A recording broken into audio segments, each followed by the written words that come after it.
you're out here asking for repairs to be done on a property, make sure that you are also asking which company is going to do the repair. I just had, I'm representing the seller on this deal, and we agreed to replace the roof.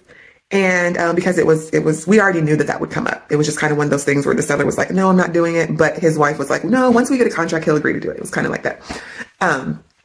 And the buyer didn't, like the buyer side, the buyer agent didn't even ask what company we were going to use.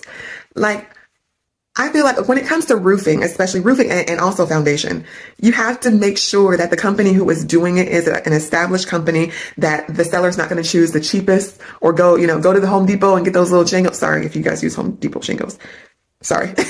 But what I'm saying is you want to make sure that the company who is doing the work is like a legit company. These companies come in and out all the time, in business and out of business. And now you have a new roof that has all these issues, and you didn't establish early on how long the roofing company has been in business. If it's like a legit company, you have to do your homework. And it's not you being picky, but all new roofs are not equal. Okay. And then I had another house recently that I sold. We had to do a foundation adjustment, and the buyer's agent didn't even ask which company. Didn't even ask. Now, obviously, I'm not recommending horrible companies to my seller or anything like that to use. But you gotta know, like, these things are important. Don't just be happy like, oh, we got a new roof, or we getting our foundation adjusted and stuff. There's good companies and there's bad companies. Okay.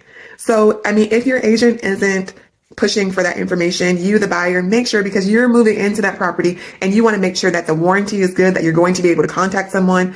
So just don't overlook that and say, oh, new roof, yay, and not ask any questions about who is doing it. Better yet, you could even say, hey, seller, do you mind if me, the buyer, chooses the company? And some of them will do it. Like, as long as they're not out of pocket, like a lot more money. That's the main thing that they care about anyway, especially when they're selling the property. But don't be afraid to make suggestions or to say, hey, can we have that company's information so that we can just take a quick look?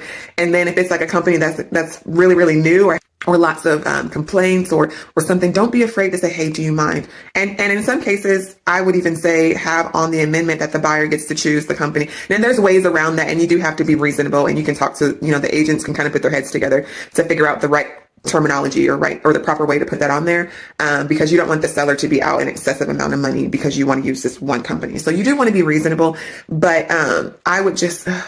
It's just weird to me that the buyer side isn't saying, hey, ahead of time, can we have that information so that we can check out the company? I don't know. If you were the buyer, if you were getting ready to move into a house and the seller agreed to replace the roof or to adjust the foundation, would you ask, prior to them doing it, the name of the company so that you can kind of look to make sure it's legit? I don't know. Let me know. Bye.